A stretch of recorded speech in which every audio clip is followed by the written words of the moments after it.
हाय नमस्कार फ्रेंड्स, स्वागत आहे तुमचे आपला चॅनल लर्न अँड ग्रो मध्ये।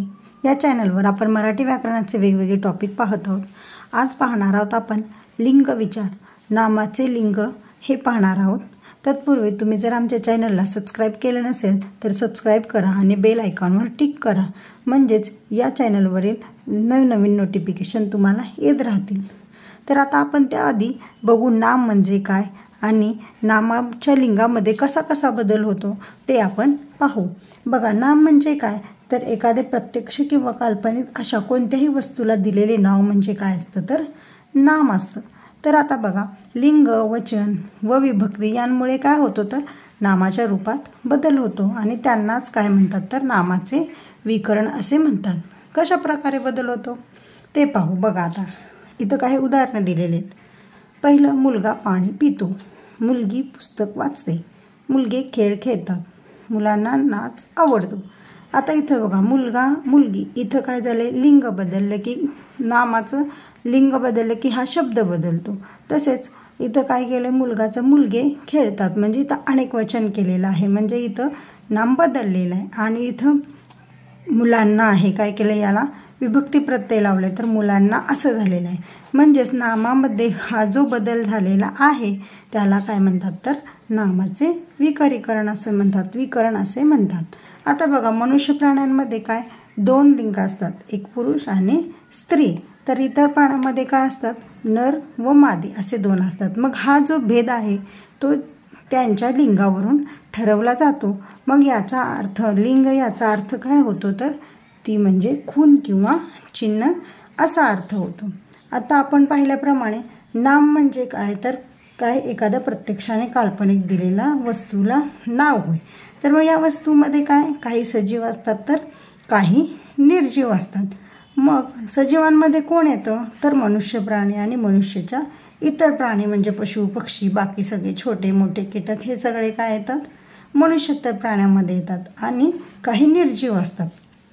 तर हे जे प्राण्यांचे किंवा मनुष्यांचे जे लिंग आहे ते आपण पाहून डोळ्यांनी पाहून सांगू शकतो, म्हणजेच ते कसे असते तर ते वास्तविक असते। आणि हे जे निर्जीव वस्तू आहेत त्यांचे लिंग कसे असते, काल्पनिक असते। म्हणजे निर्जीव वस्तू आणि भाववाचक नामांचं लिंग आपण पाहू शकत नाही, ते आपण कल्पनेने त्यांना दिलेले असते। समजलं? आता बघा, नामाच्या रूपावरून एखादी वस्तू वास्तविक अगर काल्पनिक पुरुष जातीची आहे की स्त्री जातीची आहे, दोन्हीपैकी कोणत्याच जातीची नाही असे ज्यावरून कळते त्या शब्दाचे लिंग असे म्हणतात। बघा, लिंगाची व्याख्या सांगितलेली आहे त्यांनी, नामाच्या रूपावरून एखादी वस्तू वास्तविक अगर काल्पनिक पुरुष जातीची आहे, म्हणजे त्या ज्या शब्दावरून आपल्याला जातीचा बोध होतो, म्हणजे ती पुरुष जातीचे, स्त्री जातीचे किंवा दोन्हीपैकी नाही, त्याला काय म्हणतात, त्या शब्दाला काय म्हणतात तर लिंग असे म्हणतात। मग प्राण्यांचे लिंग आता पहिल्याप्रमाणे वास्तविक असते तर निर्जीव वस्तूंचे आणि भाववाचक नामांचे काय असते लिंग काल्पनिक असते। आता बघा, पुरुष व नर जातीचा बोध झाल्यास काय म्हणतात तर पुल्लिंगी, आणि स्त्री किंवा मादी जातीचा बोध झाल्यास त्यांना काय म्हणायचं स्त्रीलिंगी। आणि पुरुष किंवा स्त्री यापैकी कोणत्याही एका जातीचा बोध झाला नाही, दोन्हीपैकी एकही जातीचा बोध न झाल्यास काय म्हणायचं त्याला नपुंसकलिंगी। आता उदाहरणं दिलेत बघा, पुरुष जातीची म्हणजे पुल्लिंगी कोणते आहेत, शिक्षक, घोडा। त्याची स्त्री जात काय होते, स्त्रीलिंगी काय होते, शिक्षिका, घोडी। आणि नपुंसकलिंगमध्ये पुस्तक, शहर हे मराठीत 3 लिंगे म्हणतात, पुल्लिंगी, स्त्रीलिंगी आणि नपुंसकलिंगी। आता आपण पाहिलेच।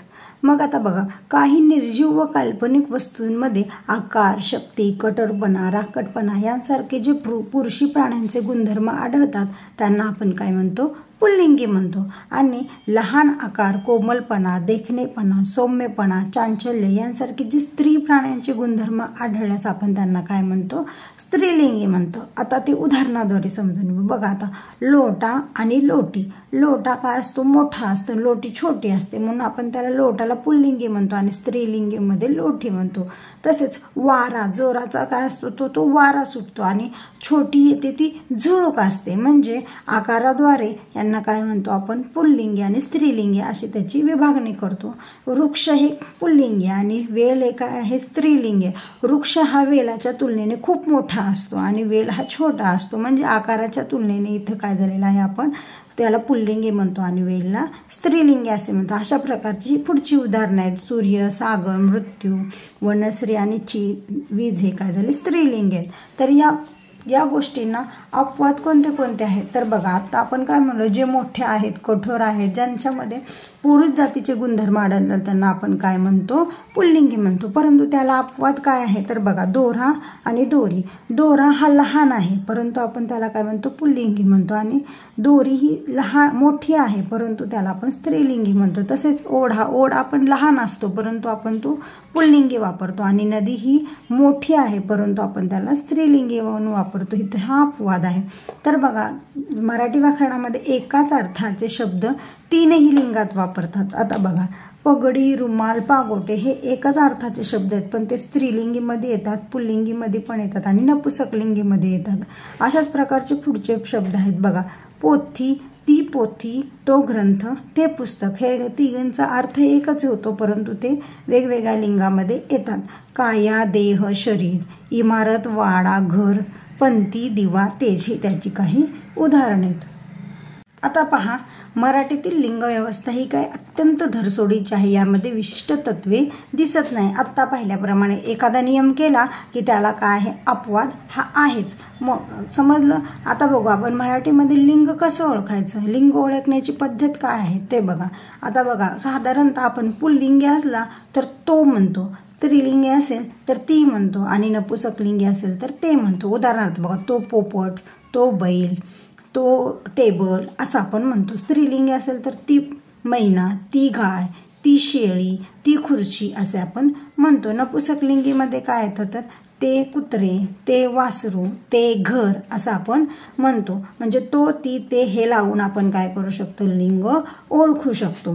आता बघा मराठी भाषेत ही वस्तू पुल्लिंगी का किंवा अमका शब्द स्त्रीलिंगी का हे सांगणे खूप कठीण आहे. केवळ परंपरेने हे शब्द आपण अशा प्रकारे वापरत आहोत. बघा आता उदाहरणार्थ बघा तो भात, ती भाकरी, ते वरण. आता आपण भाताला तो भात म्हणजे पुल्लिंगीच का वापरतो किंवा भाकरीला ती भाकरी स्त्रीलिंगीच का वापरतो किंवा ते पाणी आपण ते नपुसकलिंगीच का वापरतो असं आपल्याला म्हणता येत नाही. कारण आपण परंपरेने ते शब्द पुल्लिंगी, स्त्रीलिंगी, नपुसकलिंगी असे वापरत आहोत म्हणून आपल्याला ते तसेच वापरावे लागतील. आता पाहू काही लिंग बदलाचे नियम. म्हणजे पुल्लिंगी नामाचे स्त्रीलिंगी रूप होताना त्याच्यामध्ये कोणता बदल होतो त्याचे नियम पाहू. बघा आता आकारांत पुल्लिंगी नामाचे स्त्रीलिंगी रूप काय होते तर इकारांत, तर नपुसकलिंगी रूप एकारांत होते. बघा आता आकारांत आहे, घोडा, मुलगा हे आकारांत पुल्लिंगी आहेत. त्याचे स्त्रीलिंगी रूप काय होते इकारांत म्हणजे घोडी आणि मुलगी होते. आणि नपुसकलिंगी एकारांत म्हणजे घोडे आणि मुलगी होते. समजलं. याचेच आपण अजून उदाहरणे पाहू शकतो.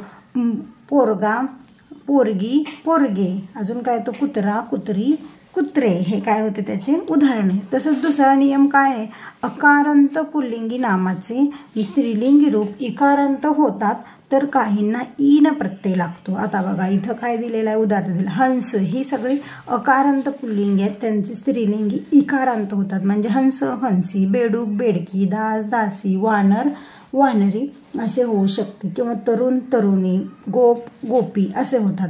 तसेच ईन प्रत्यय लागतो काहींना. सुतार, सुतारीन, तेली, तेलीन, पाटील, पाटलीन, वाघ, वाघीन, माळी, माळी, माळीन असे शब्द होतात.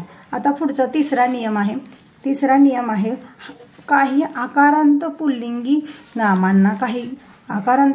नामांना ई प्रत्यय लागून त्यांची लघुत्वदर्शक स्त्रीलिंगी रूपे होतात. म्हणजे पुल्लिंगी नामे त्यांची मोठी असतात आणि त्यांना इकारांत प्रत्यय लागून त्यांचा छोटा म्हणजे लघुत्वदर्शक स्त्रीलिंगी रूपे तयार होतात. बघा दांडा म्हणजे खूप मोठा असतो तो पुल्लिंगी, दांडी म्हणजे छोटी असते ती स्त्रीलिंगी.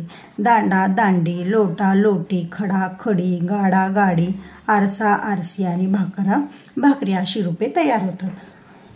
पुढचा चौथा नियम आहे संस्कृतमधून आलेल्या नामांची स्त्रीलिंगी रूपे इकारांत प्रत्यय लावून होतात. आणि तो इकारांत प्रत्यय लावताना त्याच्यामध्ये थोडासा बदल होतो. आता बघा राजा, राज्ञी, युवा, युवती, श्रीमान श्रीमती, विद्वान विदुषी, भगवान भगवती, ग्रंथकर्ता ग्रंथकर्ती। आता बघा इथं श्रीमानचं श्रीमणी झालं नाही, श्रीमती झालेलं आहे, इथं नच त झालेला आहे, भगवानचं भगवती झाली तर पण न। पुढचा 5वा नियम आहे, काही पुल्लिंगी नामाची स्त्रीलिंगी रूपे वेगळ्याच पद्धतीने होतात, म्हणजे पुल्लिंगी नामामध्ये थोडासा बदल होऊन ते होतात। म्हणजे बघा आता गायक गायिका, आता ही य आहे त्याला काय झालेलं आहे, वेलांटी आलेला आहे आणि कला काना आलेला आहे। तसं गायक गायिका, नायक नायिका, शिक्षक शिक्षिका, संपादक संपादिका, लेखक लेखिका असा बदल होतो। तसेच काही पुल्लिंगी नामांची स्वतंत्र स्त्रीलिंगी रूपे होतात, म्हणजे पूर्णतः कम्प्लिटली काय असतात त्यांची रूपे वेगळी असतात। आता उदाहरणार्थ बघा, मोरचं काय येणार स्त्रीलिंगी रूप, लांडोर, विधुर पुल्लिंगी विधवा स्त्रीलिंगी, बोकड पुल्लिंगी शेळी स्त्रीलिंगी, दीर जाऊ, बोका हा पुल्लिंगी झाला तर त्याचं स्त्रीलिंगी रूप काय येणार, भाटी येणार, खोंड कालवड, सासरा सासू स्त्रीलिंगी आलं तर पुल्लिंगी काय येणार, सासरा येणार। तसेच बाप आई, वर वधू, भाऊ बहीण, पुत्र कन्या, बैल गाय, दीर जाऊ, नवरा बायको, बोकड शेळी, आता पाहिल्याप्रमाणे अशा प्रकारची स्वतंत्र नामे असलेली पुल्लिंगी आणि स्त्रीलिंगी नामे असलेली येतात। आता पुढचा नियम आहे बघा, आता परभाषेतून जे शब्द आलेले आहेत, परभाषेतून आलेल्या शब्दांचे लिंग त्याच अर्थाच्या मराठी शब्दांच्या लिंगावरून सामान्यता ठरवतात। म्हणजे बघा तर आता बघा परभाषेतून कोणता शब्द आलेला, पेन्सिल, पेन्सिलला आपण मराठीत काय म्हणतो, लेखणी, परंतु लेखणी काय, ती लेखणी म्हणतो, ती लेखणी। मग मराठी शब्दाला जे सर्वनाम लावतो तो ती ते किंवा जे लिंग आपण वापरतो, आता ती लेखणी म्हणजे लेखणी काय झाली, स्त्रीलिंगी झाली, म्हणजेच पेन्सिलला काय आपण पेन्सिल ही स्त्रीलिंगी झाली। तसेच क्लास म्हणजे काय, वर्ग म्हणतो मराठीत, मग वर्ग तो वर्ग काय आहे पुल्लिंगी, म्हणजे क्लास पण काय झाला पुल्लिंगी झाला। तसेच बुक म्हणजे पुस्तक हे काय झालं नपुसकलिंगी, ते पुस्तक म्हणतो आपण नपुसकलिंगी, म्हणून बुक पण काय झालं तर नपुसकलिंगी। अशा प्रकारे मराठी शब्दांचाच लिंग त्यांना लागतं। पुढचा नियम आहे लिंगांच्या बाबतीत बघा, सामासिक शब्दांचे लिंग हे शेवटच्या शब्दाच्या लिंगाप्रमाणे असते।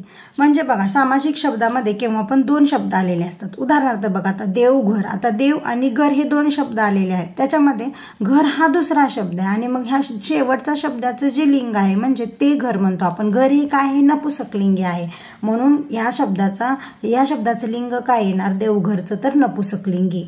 मीठ भाकरी, आता भाकरी हा शेवटचा शब्द आहे, मग भाकरी ती भाकरी म्हणतो म्हणजे स्त्रीलिंगी आलं, मग स्त्रीलिंगी, मग मीठ भाकरी याचं लिंग झालं स्त्रीलिंगी। तसेच भाजीपाला पाला काय असतो तो पाला म्हणतो आपण, म्हणजे भाजीपाला याचं लिंग झालं पुल्लिंगी। ह्या शेवटच्या शब्दावर त्याचं लिंग अवलंबून असतं। समजलं मित्रांनो? आता पुढे पाहू बघा, काही शब्द निरनिराळ्या लिंगात असतात, म्हणजे काही शब्द स्त्रीलिंगी आणि पुल्लिंगी या दोन्ही लिंगात सुद्धा आढळतात, त्या नावांना काय म्हणतात तर उभयलिंगी असे म्हणतात। म्हणजे ते कोणते आहेत बघा, आता बाग तो बाग ती बाग आपण असं म्हणतो, ढेकर वेळ संधी विना तंबाखू मजा व्याधी हे जे इत्यादी शब्द आहेत ते काय येतात दोन्ही लिंगामध्ये वापरतात, स्त्रीलिंगीमध्ये पण आणि पुल्लिंगीमध्ये पण।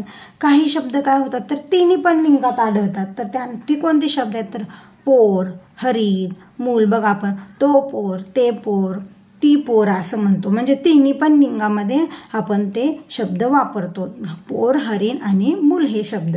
आता पुढचं बघा, गरुड पोपट मासा साप सुरवंट हे शब्द काय आहेत तर पुल्लिंगी व स्त्रीलिंगी असूनही आपण त्यांना काय म्हणतो पुल्लिंगी म्हणतो। बघा आता उदाहरणार्थ बघा, आपल्याला एखादा साप दिसला रस्त्याने तर आपण तो बघ साप चाललाय तो म्हणतो, ती म्हणत नाही, म्हणजे त्या सापाची जात स्त्रीलिंगी असो अथवा पुल्लिंगी असो आपण त्याला तो म्हणूनच बोलतो, म्हणजे तिथं आपण पुल्लिंगी वापरतो। तसेच घार घूस जळू पिसू मैना सुसर हे जे शब्द आहेत ते आपण स्त्रीलिंगीच उच्चारतो, म्हणजे त्यांचा उल्लेख आपण काय करतो स्त्रीलिंगीच करतो, जरी ते पुल्लिंगी असले किंवा स्त्रीलिंगी असो आपण त्यांना स्त्रीलिंगीच उच्चार करतो। समजलं मित्रांनो? आज आपण लिंग हा घटक पाहिला, लिंगामध्ये पुल्लिंगी स्त्रीलिंगी आणि नपुसकलिंगी हे 3 घटक पाहिले।